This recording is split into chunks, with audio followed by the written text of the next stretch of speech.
নমস্কার, আমি অ্যাস্ট্রোলজার তৃপ্তি। আজকের মূল বিষয় হচ্ছে শনির সাড়ে-সাতি।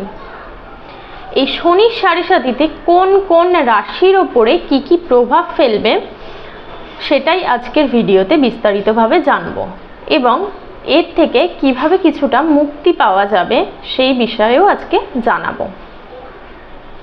শনির সাড়ে-সাতি কি? আগে জানবো যে শনি হচ্ছে আমাদের কর্মফলদাতা। এই শনি যেইভাবে বসে বা যেইভাবে দৃষ্টি দেয় সেখানে কিন্তু বিলম্ব করে বা হানি করায়। এই শনি এক একটি রাশিতে 2.5 বছর অবস্থান করে। ন্যাচারাল জোডিয়াকে 12টি রাশি রয়েছে, সেখানে জন্মকালীন সময়ে চন্দ্র যে রাশিতে অবস্থান করবে তার আগের ঘর এবং সেই ঘর, তার সাথে সাথে তার পরের ঘর, এই 3টে ঘর 2.5 বছর করে 7.5 বছর মিলিয়ে কিন্তু শনির সাড়ে-সাতি হয়।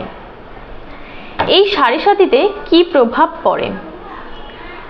অলরেডি 2023 সালের জানুয়ারি মাস থেকে কিন্তু মীন রাশির সাড়ে-সাতি শুরু হয়ে গেছে। এই মীন রাশির জাতক জাতিকাদের ওপর এখন কীরকম প্রভাব পড়বে? তাদের কোনো গুরুজন বিয়োগ হতে পারে, তাদের কোনো কাছের মানুষের সাথে বিচ্ছেদ হয়ে যেতে পারে, তাদের কাছের মানুষগুলো সবসময় যেন তাকে ভুল বুঝবে, সে একটা বোঝাতে চাইছে কিন্তু বুঝছে আর একটা, মানসিকভাবে একটু ডিপ্রেশনে থাকবে। এবং এর সাথে মীন রাশির সঙ্গে সঙ্গে কিন্তু আরও 2টো রাশির সাড়ে-সাতি চলছে। মীন রাশির সবে শুরু হয়েছে এবং কুম্ভ রাশির প্রায় মাঝপথে চলে এসেছে। এই কুম্ভ রাশির এই সময় কি প্রবলেম হবে?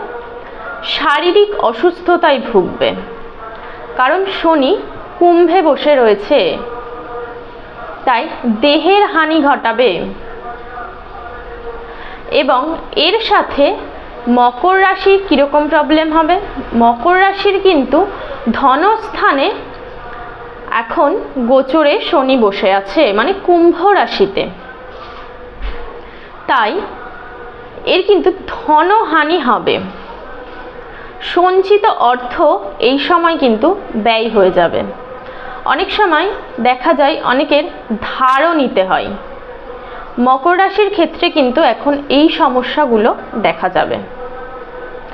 এর থেকে মুক্তি পেতে গেলে শনি যেহেতু বৃদ্ধকারক গ্রহ, অবশ্যই মা বাবার এবং গুরুজনদের সেবা করুন এবং বয়স্ক যারা আছে তাদেরকে পারলে সেবা করবেন, সাহায্য করবেন, তাহলে এই সমস্যা থেকে অনেকটাই মুক্তি পেতে পারেন।